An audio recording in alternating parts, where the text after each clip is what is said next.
Welcome to మా అమ్మ కథలు. టుడే స్టోరీ పావురాలు వేటకాడు కథ. అనగా ఒక అడవి. ఆ అడవిలో ఒక పెద్ద మర్రి చెట్టు. ఆ చెట్టు మీద ఎన్నో పక్షులు నివసిస్తున్నాయి.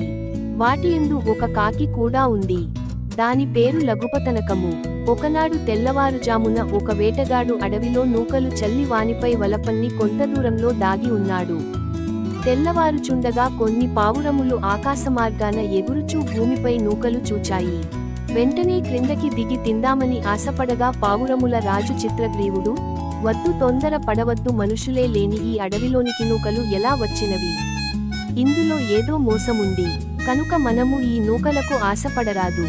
పూర్వము ఒక బాటసారి బంగారు కంకణమునకు ఆశపడి పులినోట పడి మరణించాడు. మీకా కథ చెబుతాను వినండి అని చెప్పసాగాడు చిత్రగ్రీవుడు.